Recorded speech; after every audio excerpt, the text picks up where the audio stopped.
Hey, what's up, everybody? This is the Nowhere to Go But Up podcast, and I'm your host, Sean Dustin.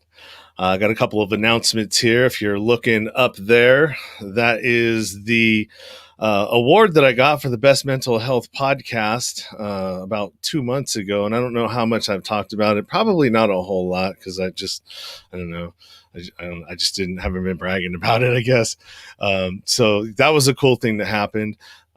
This Saturday, if you look over here, we've got a couple of different speaking things that I'm doing. One of them is the We Got This Movement Speaker Summit, which is Saturday the 22nd, which is this Saturday, and starts at 12 p.m. Eastern. And I'm speaking about turning your mess into your message through podcasting. So that's coming up. There are tickets available for that. They're paid tickets, so you can find the links to that in the description. Then we've got the Back from Broken virtual summit, which is June 5th and 6th. And that is actually a free one. And there's 250 tickets available for that. So if you go to the description the description of this, you will find direct links to all of that. And that's pretty awesome. If you are a business or a coach or an author or somebody has a book that you're trying to promote or any business that you want to promote online, feel free to hit me up at Nowhere to Go But Up now at gmail.com. And I have a couple of different tier levels for sponsorship for the episodes, and would definitely love to talk to you about advertising your product or your service on my show. Let's see. Here's a direct link to the We Got This Movement Club, which I was supposed to flash up as I was talking about it, and I didn't. And there's the Back from Broken Summit. So when I get back, we will be talking to Drew Chapman. And as I said in the description, he was arrested and did time for dealing heroin and manufacturing. And he got out, I believe, not too long ago. And he's on parole and in the halfway house currently, I believe. And we're going to talk to him about his experience and his struggles in the halfway house and the situation he's in now and all of that. So when we come back from these messages, that's what we're going to be talking about.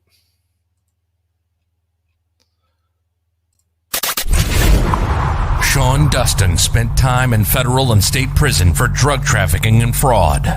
Upon release in 2006, he had nothing but the clothes on his back, a bag of mail, and legal paperwork. In 2010, he kicked a long-time methamphetamine habit and started the long climb back up the ladder of life. This is the Nowhere to Go But Up podcast. If you want transparency and authenticity, you're in the right place. This is the Nowhere to Go But Up podcast, and this is Sean Dustin.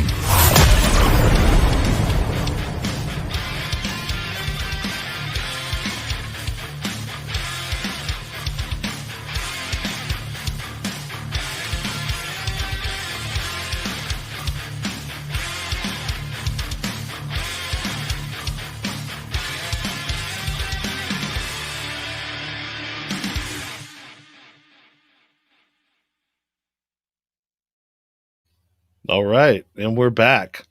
What's happening, Drew? Not much here. Just at the halfway house currently right now. And then actually I got work tonight at 8 o'clock. So figured I'd get on this podcast with you here today, Sean. Yeah, it's awesome, man. You put out a post, and I think the post that you put the text in it is the first part of the description of this podcast, of this episode, and you were talking about some of the issues and some of the stuff that you were going through currently. I mean, not a whole lot, but you mentioned on some things, but it was really what spurred me to reach out to you and say, hey, man, I'd love to have you on the show. And, I do cover a lot of justice impacted stories and content. So definitely glad to have you here. For one, congratulations for making it out. Thank you. That's a tough journey, man. When you get incarcerated, and I don't know, were you in the federal system or the state? I was in Colorado State Prison. Okay. Which is probably a little bit better because the amount of time, but I don't know about the setting. You don't have to. It depends on which prison you go to. I went to CMRC, or Cheyenne Mountain Correctional Facility. And that's in Colorado Springs. I've also been to Territorial, the oldest prison in Colorado. I guess it's like a museum too now. Really? Yeah. Billy the Kid was there. Oh, okay. Pretty interesting. It's got the old bars and everybody's shaking them, and it gets a little crazy at night. But yeah, those are the only two prisons that I've actually been, besides DRDC, which is the diagnostics. They just process you, give you your number, and then they send you to your facility. So Okay. So your drug of choice was heroin? Heroin and methamphetamine together. Ooh. You can't have one without the other, But yes, I started out actually using prescription drugs. I injured myself when I was younger, working for King Soopers. I had a pallet of food crush me, and it messed up my back, so they prescribed me. It had been Dilaudid, 2 milligrams, and they told me to take them every hour. And I ended up getting addicted to my prescription pills, and that's kind of how I started escalating my drug addiction towards heroin. It became cheaper. It was hard to find pills. They started not prescribing them, or you can't really find them. If you do find them, they're like $2 a milligram, which is double the price that you usually would find them on the street. And it's just, it escalated, and I was using for at least about 8 years total. But I've been up in Denver for 6 of those 8. Yeah. So I've never done heroin. I've been addicted to painkillers. I never crossed that divide. I don't like needles, for one, and so that made it really difficult for me to even think about that. But even when I was in active addiction with meth, I used to hang out with guys and girls that would slam it, and just watching them sometimes just dig in their arm for trying to find a vein, man. And just like, even when I think about it now, it gives me the chills. They just wouldn't stop, man. And it's like, Jesus, quit it. Yeah, it's definitely a rough addiction for sure. I didn't really have problems locating my veins, but it originally started, like, I started using foil. A lot of people start using foil, and then it's just not enough. You only get high for so long, and the high is not as strong, and so that's when people start transitioning to foil, or from foil to syringes. Luckily, I guess, being an addict and being able to, I guess, use my drugs properly, I was able to find my veins, I guess. But I will say this, I've got damage for sure, and I've been about a year sober now, which is cool. Good for you, man. This is one of the best. This has actually been the best time in my life, I guess. Being able to find myself, who I am now, from who I was. Here in Denver, there's areas where I used to hang out. There's a place called 16th Street Mall. There's also Union Station, and I have to go through those areas actually to go do community service or go to the hospitals for my medications now. And it's kind of interesting because, like, I see the same people that I used to hang out with a year ago.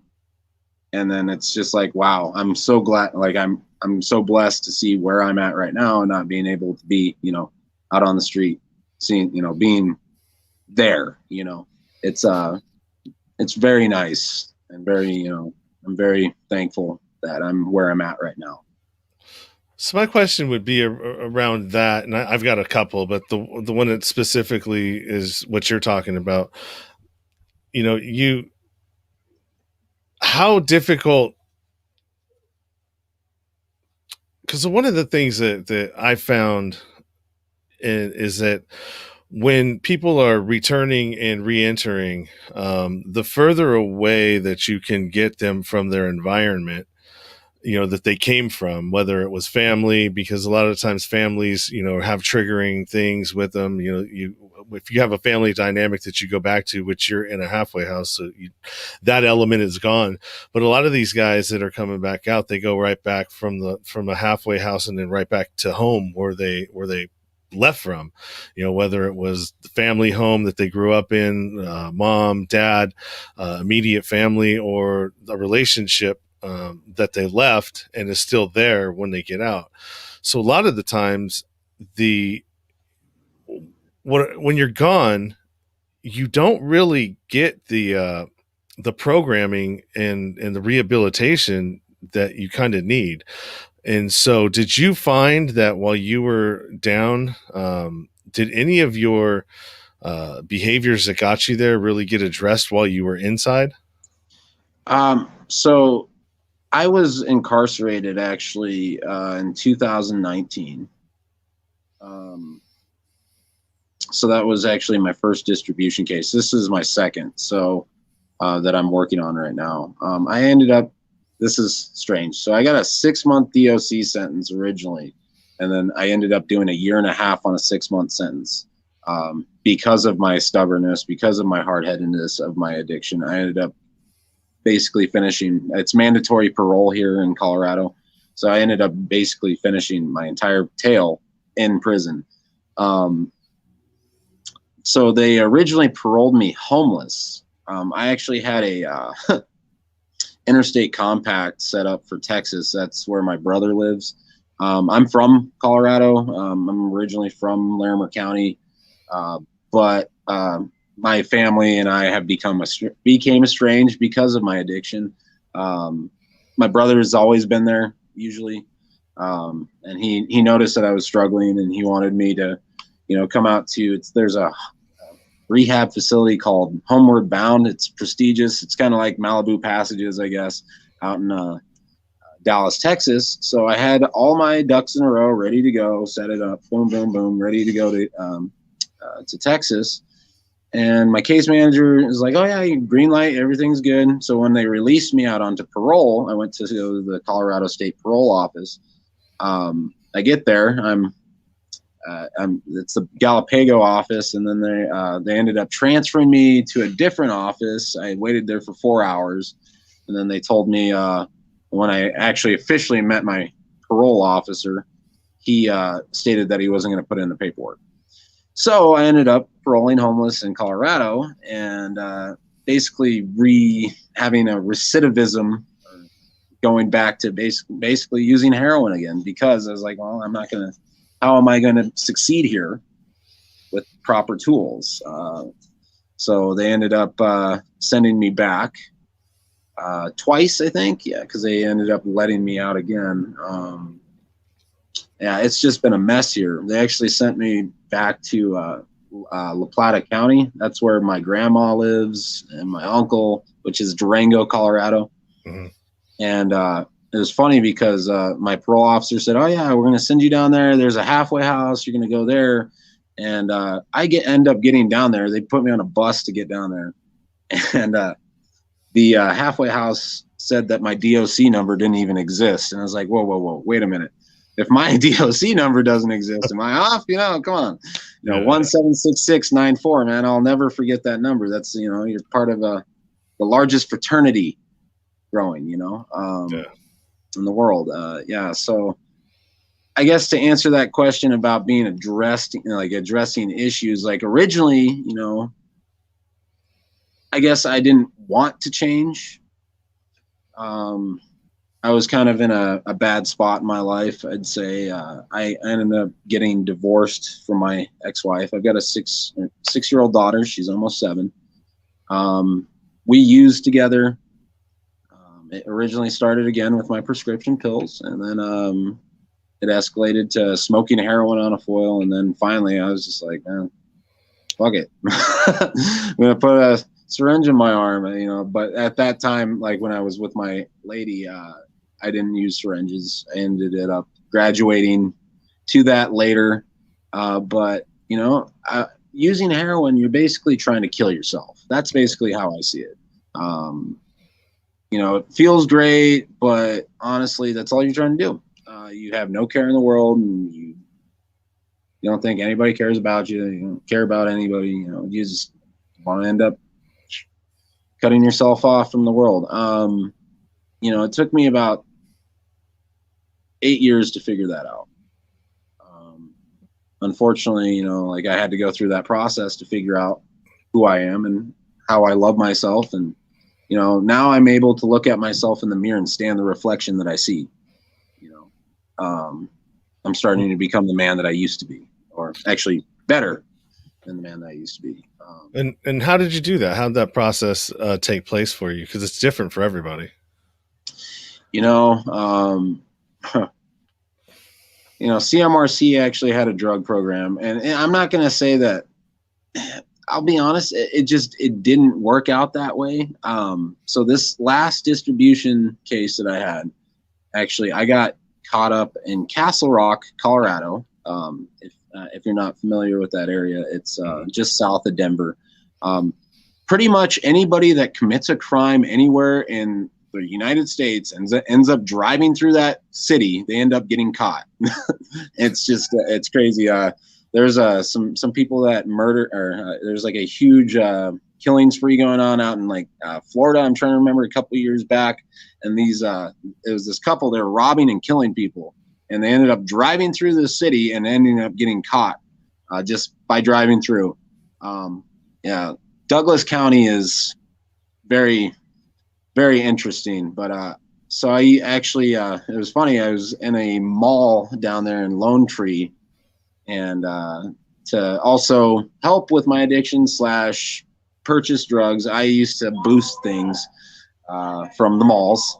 And I actually ran out of Macy's with a bunch of watches. And they ended up catching me outside of the Macy's because I guess they have a police precinct inside the mall. But I forgot that I had dope in my pocket already. I had like about 3.5 grams of heroin and 3.5 grams of methamphetamine on me, and that I was just so high I didn't even know. But I woke up in Douglas County, and this is during coronavirus, the outbreak and so forth. And I wake up and I'm puking. I feel like shit. I'm coming off really bad. And I told myself I can't do this anymore. And it's been stuck in my brain. Like, I just can't do this anymore. So, I have ample opportunities right now of what I do. So I currently work for RTD, which is our regional transportation district. So any public transportation, I basically do COVID cleanups on trains and so forth. And it's funny because these people that I used to associate with, they ride these trains. They drop dope on these trains. I find it every night. And if I really wanted to, I could use again. But I pick it up, I throw it away, don't even get that itch. I'm just over it. It's crazy. It's like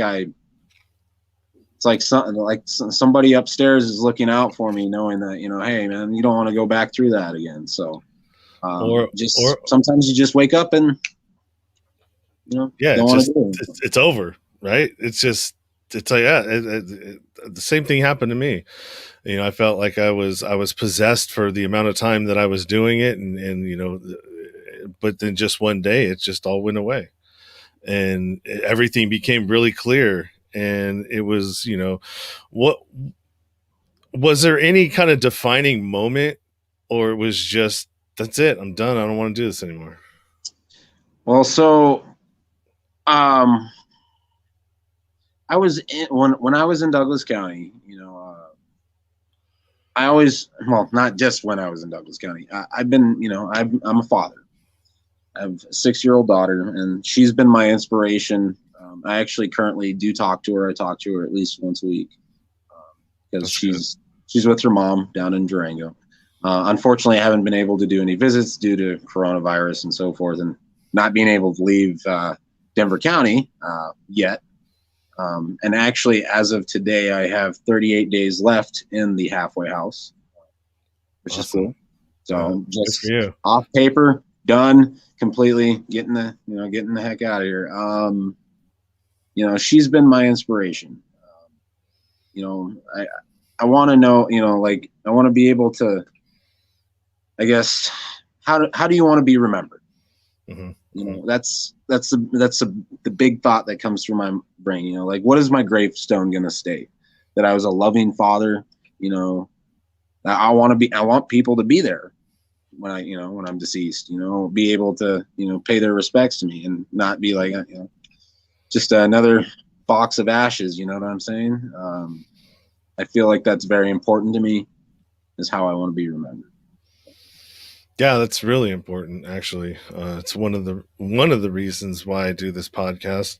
There's a bunch of them, but I think one of the driving forces, besides helping people and telling stories that need to be told, is leaving a legacy for my daughter, and so that she can go, and listen to these at some point in her life and learn about me, and what did I go through and all the things, and the progression of myself. So I think that anytime you can leave a legacy, or at least try.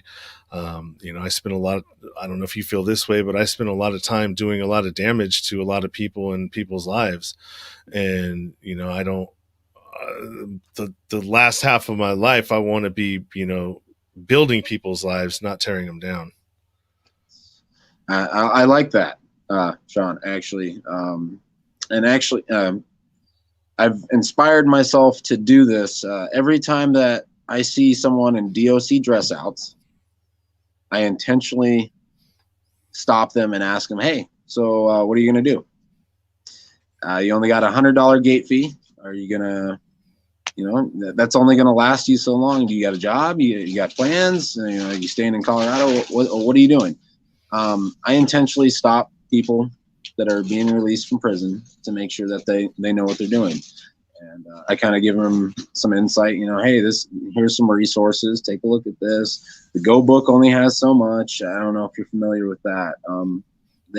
Most states actually have, it's like a book that lists, certain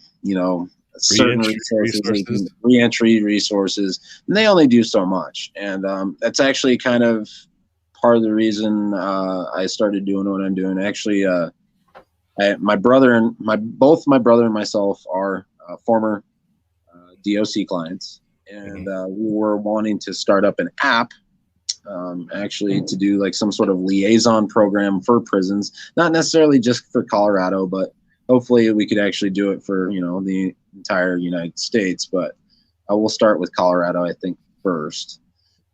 But I know that there's guys that go in, and they have like a little group session, getting people started on their release. And that's kind of like what I want to do, is be a liaison of some sort, because I believe that, all of us can succeed. Doesn't matter what your number, your number doesn't define, as far as I'm concerned. I will say this, it's been a struggle with certain jobs, but, there are other options. We get free schooling. Well, not free. Well, I get some grants, but part of being an inmate, there's other options. Schooling. I think there's even small business loans that are available too. Because of not being able to work at certain jobs, you can start your own job. I've been doing some research, and it's not necessarily, I just don't want anybody to fail. That's the biggest thing, or feel like they're failing. So, there's some guys here that, I see it in the halfway house all the time too, is that I see people that run, and that drives me nuts, because, man, you got this far and you're going to go run and catch an escape charge. I think they changed that now, but it's, Yeah, not a whole lot of thought process that goes into that. I saw it too when I was there, and it's like, God, that's crazy. I mean, Did you not? I did not like it when I was there. It was, to me, it was no fun. It was nothing that I wanted to go back to. I mean, even though I did violate a couple of times, but I got lucky, and like I said, it just something clicked, and I just the possession was over. I was no longer possessed by this thing. So we got a couple of comments here. Jordan Barnes, he was actually addicted to heroin as well. He wrote a book, and he's living in Hawaii, or one of the islands over there. And he says Macy's doesn't play. They don't. That's for sure. It's funny. They had like 10 loss prevention people on my ass. Nordstrom's doesn't play either. Yeah, it's funny. Yeah, I wouldn't think Nordstrom's was, but Macy's, they're barely hanging on as a store. Yeah. Every day is a victory. Keep that mindset. Absolutely. And then Leslie Levinson, he says, hello, Sean, Drew. Happy to hear your story, Drew. Thanks. Happy to give you positive support. Friend me if you like. Both of you very brave, inspiring. Thank you, Leslie. Appreciate it. I've had a couple of conversations with Leslie over the phone. Okay. Thank you, brother. Okay. Yeah, I guess I didn't tell you how I got my distribution cases, though. Yeah, I mean, that was kind of interesting. I don't hear too many heroin addicts that are, that are actually making it. I was for a while, and then, you kind of slowly go down a drain. So originally, my addiction started out in Durango, Colorado. I was living there for about 8 years. It started with pills. I started selling pills. And then how old are you? I was 25. Okay. That's right, I think. I'm 32 now, so that's about right. 24. But I ended up Pueblo, Colorado, man. That's all I got to really say. It's actually it's like the heroin capital of the world. That's where everything comes in from Mexico. Any rate, my friend introduced me to heroin, and in the area that I was living in, Durango. So I was getting heroin for about $20 a gram or so, maybe. But so Durango's average household income is like $150,000, and that's just for one person. So like a gram of heroin goes for like $250 a gram. That's expensive. That's very expensive. Also, like Aspen too is kind of the same variant. So like it was a quick tripled my money, quadrupled my money. I would just travel back and forth, boom, boom, boom, boom, picking up, dropping off. And then also I was selling methamphetamines as well. They kind of, like I said, you can't have one without the other usually. But I would travel up to Fort Collins, and in Durango though, so I could get methamphetamines for about $4 a gram. And then drive it up to Fort Collins and sell it for $100 a gram. College students love methamphetamines. It's a great way to stay up and do your book works and so forth. So I ended up, I'm driving back and forth, not sleeping, getting high, and just not sleeping. And I ended up basically just saying, I'm tired of driving back and forth, but I'm making all this great money. I ended up getting stuck in Denver. And it's funny because I ended up selling my truck. It's just like, man, I'm just going to get high, stay here. This is great, And like one of the things that happened was they found my truck on the side of the highway over by Castle Rock, believe it or not. Shot up, and it was they said that they found fully automatic weapons in my vehicle and like 3 pounds of dope. And they started investigating me. They thought that I was still in possession of that truck, in which I wasn't. But the CBI was very interested in me from that point on. So when I was in Denver, I ended up getting caught selling to a police officer, an undercover. And that's actually part of the reason why. That's why I'm serving time, or currently serving time now. Let's see here. And then the other one was, I was chased out of RTD, Union Station. Somebody saw me selling heroin in the bathroom. They called the police, and I ended up running. I'd been up for like 2 weeks at this point. It was nuts. And they caught me on Auraria campus, like completely just out of my mind. I was making bird calls up into a tree, I guess. It was at like 3 o'clock in the morning, but after running from the police, like I just at that point and just fried. I think that was also part of it, that I was just, kind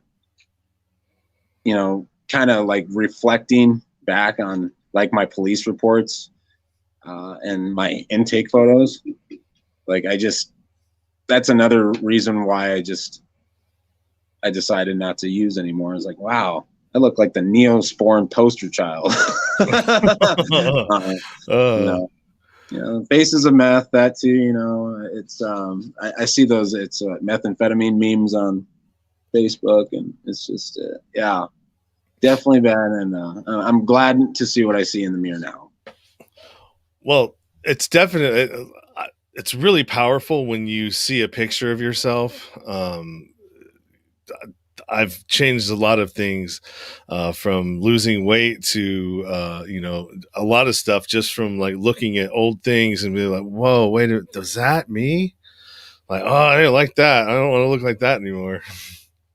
Yeah, I weighed 123 pounds. Wow. And then how tall are you? I'm 6 foot. And then I left. Wow. I left CMRC 215, no necking. Yoked out. But currently, right now, I'm at like 183, 184 normal. That's a good weight for that height. So I got another question here. So Tucker Delay, or not a question, he just says, as a recovering addict, I really enjoy your podcast, my man. Well, thank you, Tucker. I appreciate the support, and I appreciate you watching my podcast. Glad that there's some folks out there that are getting some value out of the content that I'm putting out. That's awesome. Leslie, again, what was your defining moment that you decided to live, have a good purpose in life, enjoy life naturally, Drew? That's a very good question. Defining moment. That was when I woke up in Douglas County. Being estranged from my family for so long. As I was saying, as a heroin addict, I tried, basically killing myself. With my divorce and so forth, like I felt like I was never going to see my daughter again. So it's like, what's the point of living? I OD'd about 5 times.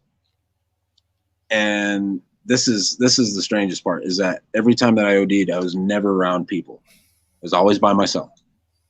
And this one time it was in an abandoned warehouse. Another time it was actually in an alley. And like, I just woke up, just came to. It was really weird. Like, if I didn't have help, unless it was, from the guy upstairs, I guess I have a purpose. There's a reason why I'm still here. So waking up in Douglas County and just saying, man, I can't do this anymore. I actually recently had to have oral surgery. And they were telling me, we're going to give you some pain meds. I was like, no. I'll just take Tylenol and ibuprofen. And they're like, are you sure? Yes, I'm sure. We're not going back down this road again. So, it's now with my like any trips to the hospital that I've had, you know, any pain, I just tough it out, man. It's I've got too much life to live to go down that road again. So yeah, I guess that was the defining moment. Well, that's good for you, man. That's a tough one. I just recently had a surgery, and I did take them, but I had a plan when I went in, and I had somebody else holding on to them, and you know, if I just so they made sure that I wouldn't, you know, abuse them and take more than I should have, you know, for the wrong reasons, and then. Yeah, there was no anything afterwards. It was a really smooth transition off of it. So I was just like, all right, whew, glad that worked out the way I wanted it to. So let's talk about your daughter, because as a father myself of a 3.5-year-old, well, she's going to be 4 in August, and this one I didn't. Like I'd already gone through all my stuff and wasn't in active addiction when I had her, but I have one prior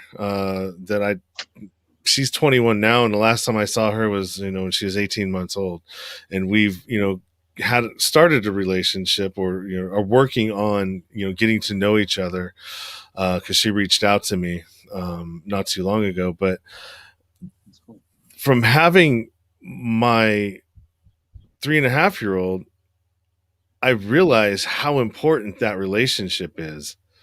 And, you know, really, it got me to really take a look at it and understand what my other daughter missed out on by not having me there, and, you know, all of that stuff. And so, I mean, I was really, she actually even told me the other day, I asked her a question. I was like, you know, so what, you know, how did that affect you? Like, I don't know. I don't, you know, I watch movies and I see, you know, stuff, or have read stories, or heard other people's stories, but how did I affect you? And so do you think that your situation, was she too young, or do you think it's had an effect on her? It's definitely had an effect on her. So my ex-wife actually, I don't know if she's remarried. She's with some other dude. Anyway, since I've been absent, and not necessarily it was my fault, because of my divorce, my ex-wife actually made it a pain. And like she basically erased me from my daughter, basically trying to say that I didn't exist, which it hurt. I think it was because she was afraid that, you know, because of my addiction, you know, she didn't want to have her see me in that state. So now, like, I've had to prove it to her. You know, I've since, like, results of my UAs and so forth. The halfway house has actually been great about that. You know, you get 3 or 4 a month anyways, you know.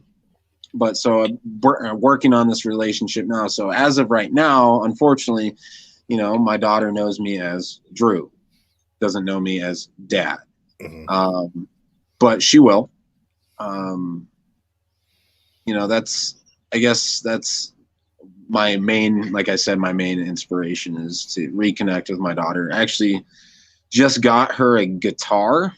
She's 6, like I said, and she knows how to play the guitar, which is cool. Yeah, that's cool.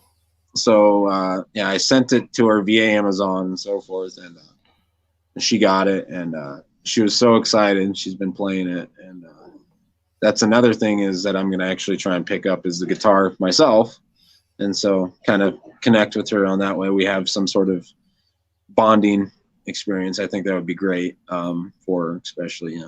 I from what I understand, she does remember me because I did this. We did a FaceTime phone call for the first time, and she's like, "Where are you?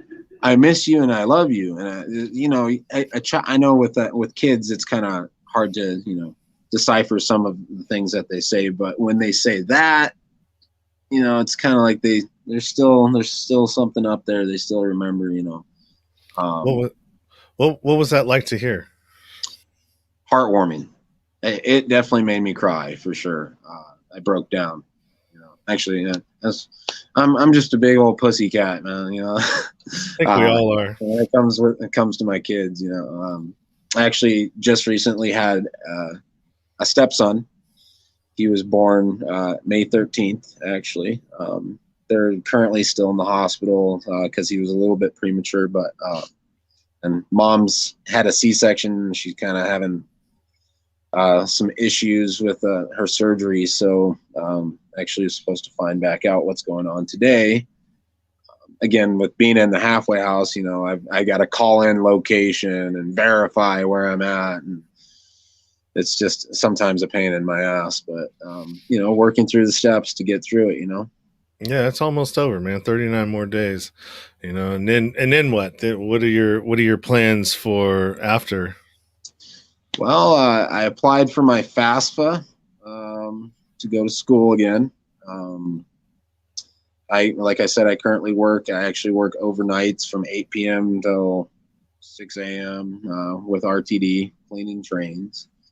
You know, my lady wants me to move in with her, and I've got this little newborn baby boy that I get to, you know, I not necessarily make up for lost time with my daughter, you know, but he needs a good male influence in his life, and I feel like I can be that man again. So.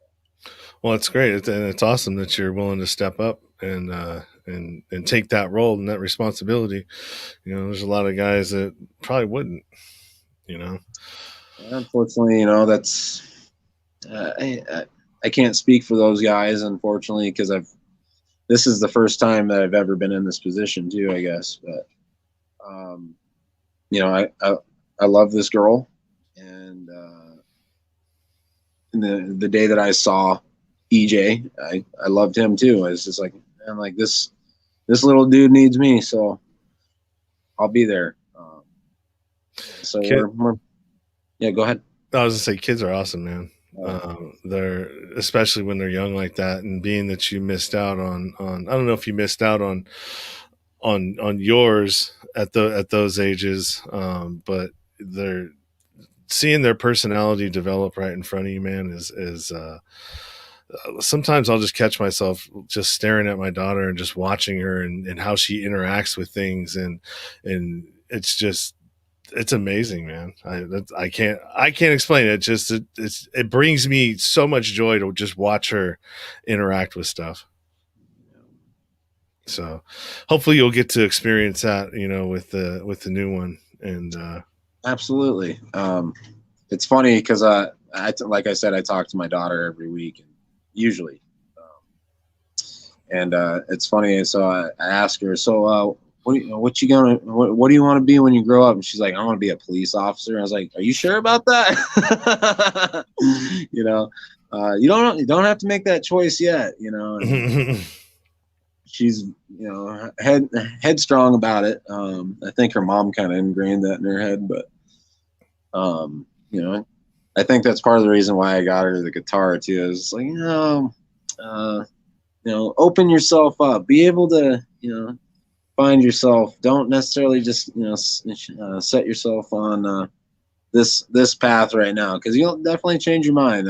Gosh, like I've changed my mind like multiple times, I guess. You know, like when I first went to college, actually, I've changed my degree like 3 to 4 times. Yeah. For sure. So, Pony, what's up, girl? That's another one of my friends. You both have such beautiful energy, greatly tempered by life and your incredible journeys. Thank you both for making the world a better place. Well, thank you, Pony. I appreciate it. And then we got Tina Marie. What's up, brother? What's up, sister? Says I'm a little late. touching moment, probably, but we're talking about our daughters. So I'm going to change lanes just a little bit here. Yep. If you had to, re-entering and everything that you've gone through, and what about coming out of incarceration now in your area, what do you think is lacking? Structure. That's very simple. When I came out of prison, they didn't have a clue on what to do with me. It seemed like they just wanted me to become, one of those recidivisms.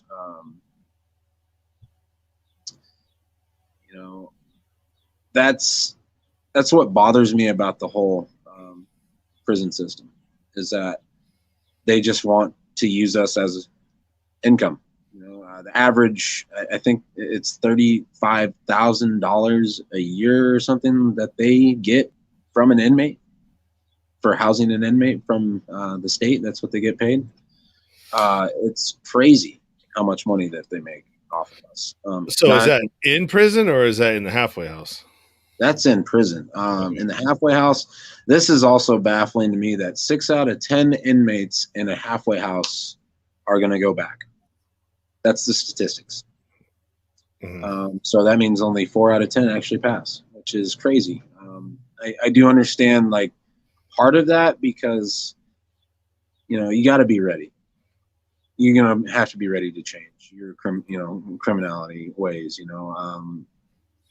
Granted, like, I'll still consider myself a criminal because I'm always always have that mindset, but at the same time, like,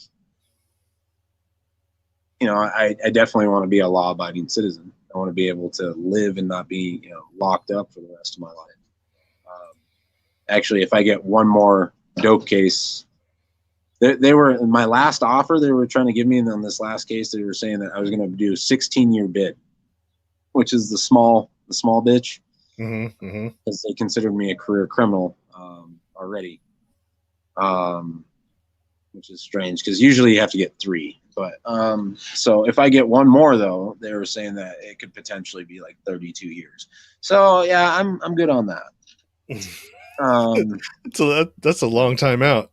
I know. I'm 32 right now, so it's just like I'd be 64 when I got out. No, I'm good. I'm good on that. I guess like where I'm at with this is that there can be better programs. There's better ways for us to reintegrate back into society.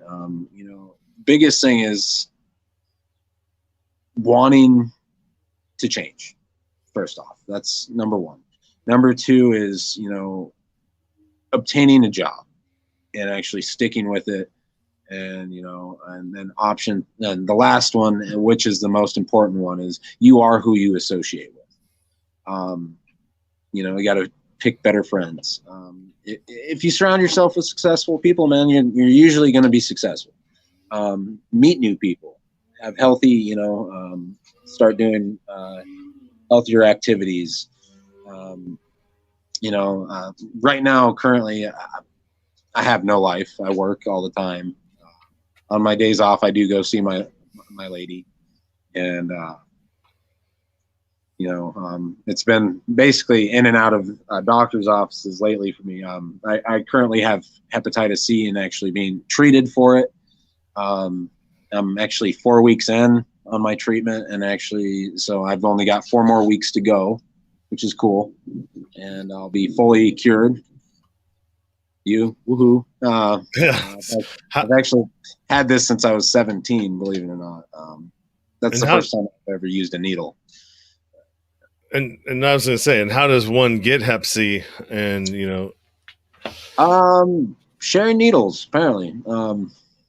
So when the first time I ever used drugs, actually, like hard drugs, it was fentanyl. I was living with this girl, and she was like, "Oh yeah, you want to get high?" I was like, "Yeah, let's get high." And she's like, "Oh well, this is the way to do it." So she took a fentanyl patch and she boiled it down, And I'm like looking at this whole science experiment going on, like, what the hell are we doing? You know? And she gave me a needle that she already used, but she pulled it out of the package like she didn't use it. And I was like, what? This is, and that's actually, it's crazy because that's how I got it. And I've had it since I was 17 and I didn't know it until like I was 22, I think, when I had some blood panels done or something like that. And they're like, yeah, you've got full blown Hep C. I was like, what? But so living with that, and you know, that's been another thing that's kind of made me inspire myself to change too. It's just, they're telling me, oh yeah, you can die from liver failure and so forth. You just drown in your own fluids. I'm just like, oh, that sounds just fantastic. Yeah. Yeah, so definitely some motivation to not continue that lifestyle for sure. Yeah, I mean, we got a lot of similarities aside from a couple, but you know, your story is got a lot of parallels to my own. Tina Marie, just be the best you can be, and she'll be the best you can be too. Thank you, Tina. Leslie, I think, has a question. Is suffering, struggles, pain a requirement to love everything, the beauty in life deeper? How do you feel how stigma is created and continues to lessen one's human worth value in society? I think what he means is, how do you feel the stigma of maybe being in prison lessens one's human value in society? Do you think that it does, or do you see that? I don't know. I think I'm just trying to put together what he said there. I can't. I think I can kind of decipher what he said. This is actually good. So I don't know what kind of music you listen to, Sean, but there's this artist that I actually recently been listening to. His name's NF. He's hip hop. He's kind of like a new age Eminem to me. And he has this song. It's called "If You Want Love." If you want love, you have to go through pain. Mm-hmm. You have to understand what that is. You know, if you love someone too, there's always going to be pain. If you're not with them, or you know, something happens to you or to them, and so forth. That's just life in general. I guess the other part of it is that you know, the stigma that you were saying about with prison in that case. I wouldn't even say prison, just being an addict, incarceration, you know, all of that, all of those carry stigma around them.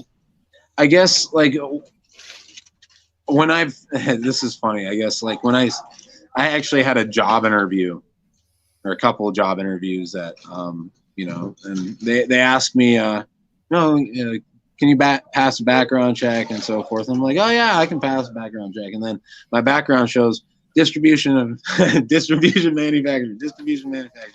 I guess like when I talk to people at first, like when it comes to like jobs, like I've noticed this, like for you to get your foot in the door, don't talk about your prison history. But I'm usually upfront and honest with people, you know, like I'm proud of where I've came from, Mm-hmm. you know. It's a huge step that I've taken, you know. I could still be doing the same shit out there right now if I want. And you know, it's sometimes that life's appealing, to be honest with you. There's all sorts of crazy things that happen. You get all sorts of cool stuff. Money is nice for a while, as long as you can keep your nose clean, you know. But there's more to life than, you know, money. Mm-hmm. There's more to life than drugs.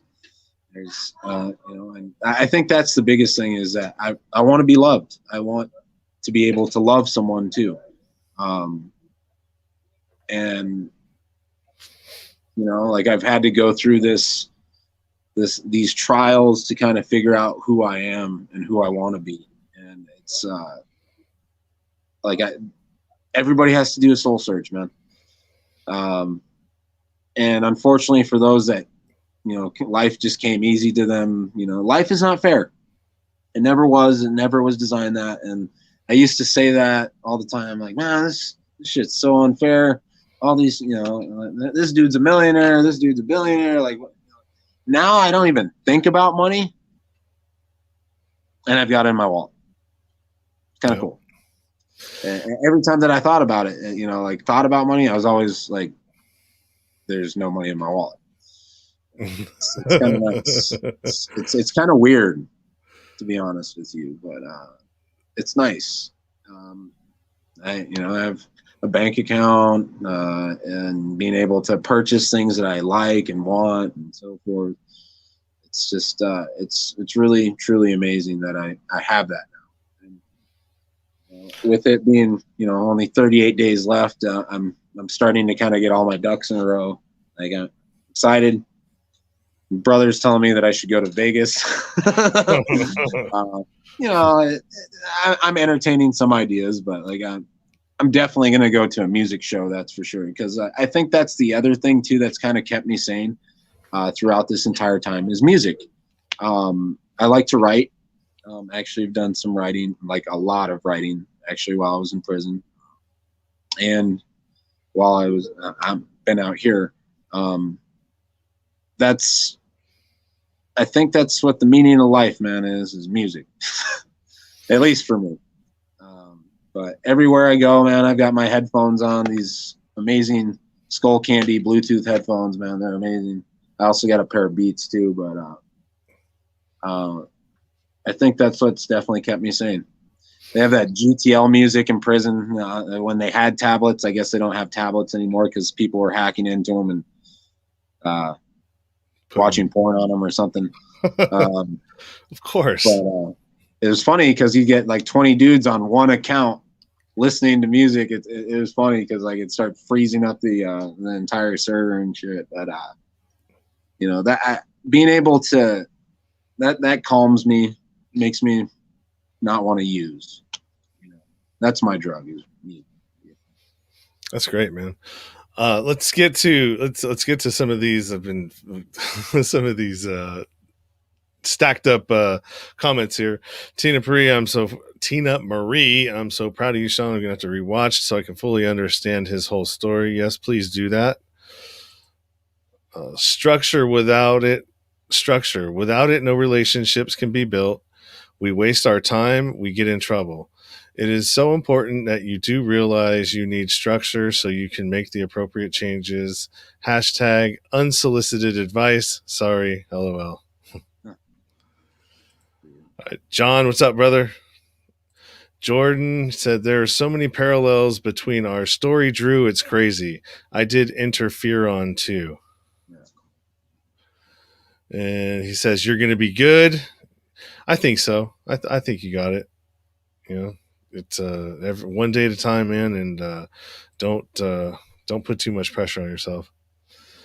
Leslie, I think he's rehashing what he said is suffering, pain, struggles, a requirement for life wisdom and love the beauty in life and have human understanding deeper. I do think pain is a requirement because all of the magic is in the struggle. That's where we learn, Well, if you don't struggle, there's, you're taking life for granted, Mm-hmm, mm-hmm. Now, there has to be some pain. Yeah, I wish I would have learned my struggles earlier. Mine was an 18-year deal that it took me to finally figure it out. From 16 till I was in my early 30s, like yourself.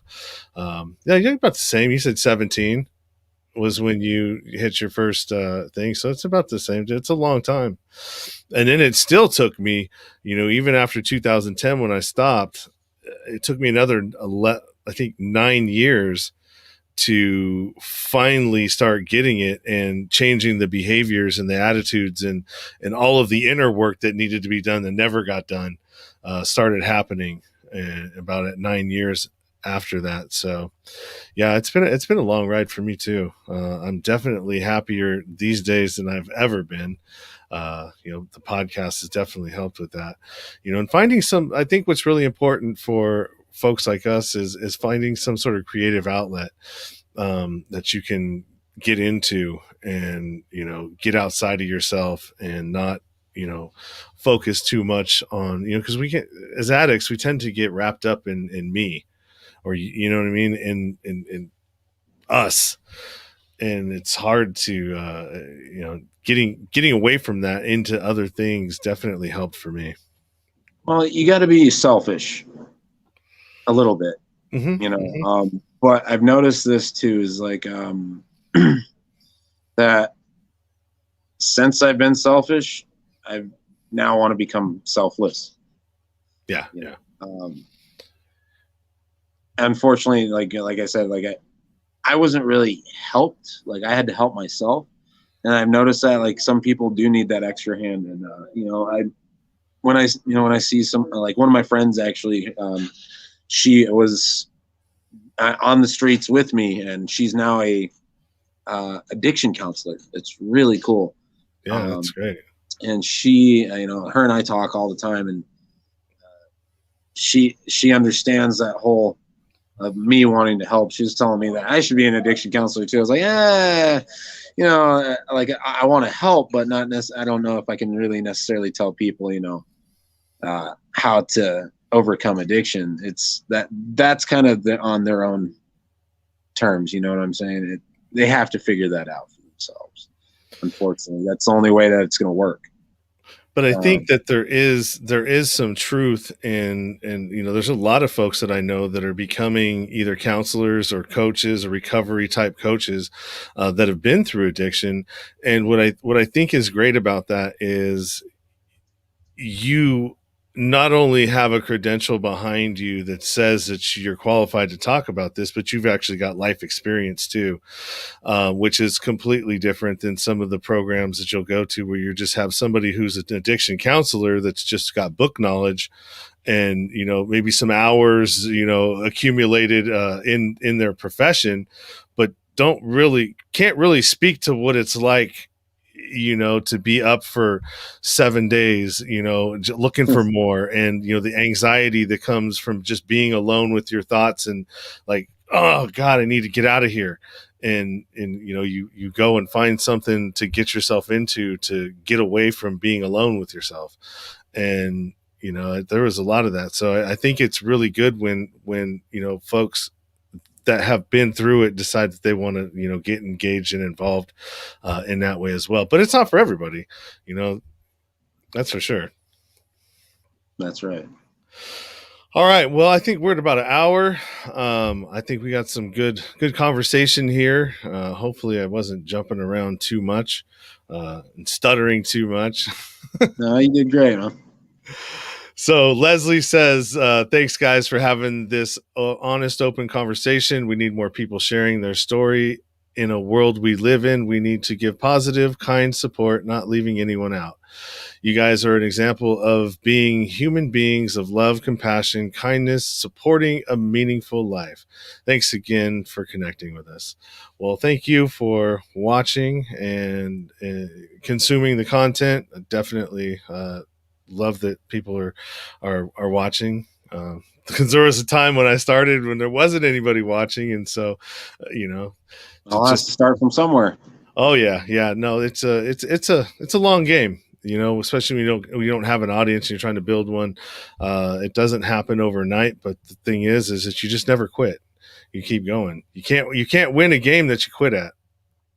That's right. And then there was something that I was going to say to you that when you were talking about you got to be a little bit selfish. And, the saying that I always say is, you can't be anything to anybody until you are everything to yourself. I like that. That's good. And Jordan, respect Drew. Mahalo, Sean, for another great show, and big props on the award. Thank you, my friend. I appreciate it, and I appreciate your support as well. So you can find Drew. Is there anything, last things you want to say, Drew? I guess to those who are listening and watching, and are struggling, don't give up. Anything's possible as long as you keep working at it. I didn't think I was going to make it. now being able to look at myself, I'm very happy that. And when I first got into this halfway house program, I was like, man, I don't know about this. And see, now I'm at 38 days left. I'm ready to start my new life as I see it. It's going to be new. Really excited to go back to college, finish out my degree, raise my little family, my little world. I guess that's where I'm at with it. Thank you, Sean. No, you're welcome, man. Thank you. Thank you for sharing your stories. Thank you for sharing your time. And, I wish you the best of luck. Feel free to reach out whenever you want. You want to come back on? You got anybody, that you run across that would be great for the show? Feel free to send them my way. Always happy to tell stories, comeback stories and stories like this, where people are making a change and figuring out, that life doesn't have to be, an addiction doesn't have to be a life sentence. All right, brother. I appreciate you.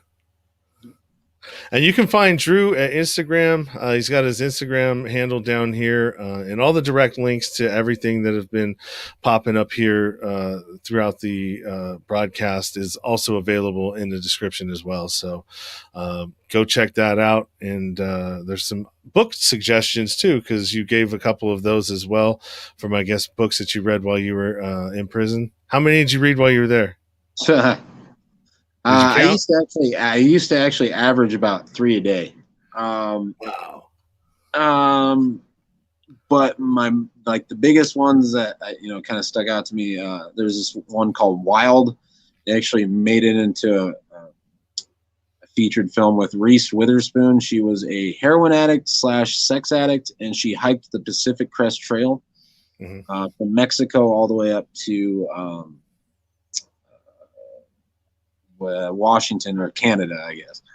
But basically that whole story of her overcoming, like, she had to go out on this soul search to figure herself back out, and it was just amazing. And actually the film followed the book really well, so I really enjoyed that. And then there's also another one, The Jailhouse Lawyer. That one was pretty good, and it was about this gentleman that he was doing bank robberies in the Midwest, and he ended up in federal prison in Illinois.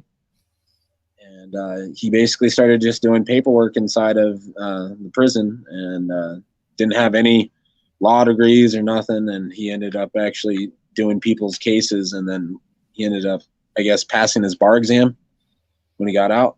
And now he's a full-on lawyer. He's been doing it for, I forget how many years he's been practicing, but it's actually a really inspiring story. I'm trying to remember the gentleman's name, but so many books, Yeah. No, for sure. All, but those are good ones. Yeah, and those ones are actually, the links to those are in the description as well. There's Amazon links to that, affiliate links. So if you happen to buy a book through, any of the links that I have in my description, that helps the show. So, all right, Drew, it was good talking to you, and good luck to you. And don't be a stranger. Reach out anytime you want. If you got any questions, got any anything you need, man, just feel free. Absolutely, Sean. It was a pleasure. Thank you. All right, thank you, man. Bye. All right. Well, that was awesome, man. Another great comeback story from a formerly incarcerated individual and addict. We've got 2 more for you today. At 4:00, I'm talking to Kelly Palfy, and she is going to be talking about male sexual abuse and child sex crimes as well. She was a former Canadian mounted police officer, I think that's what it was, a Canadian Royal Police officer, and she dealt with international child trafficking or sex crimes relating to children. And then my 5:00 one will be with Robert Lindsay Milne, and he's an intuitive counselor, a life coach, and teacher. And so we're going to be talking to him. He's kind of renowned as well. So that'll be some interesting couple of hours coming up starting at 4. So I will be back then. And we got Ashton. What's up, man? Damn it. I just got here. And yeah, come on back in 50 minutes and we'll be starting up a whole nother one. So more to come today.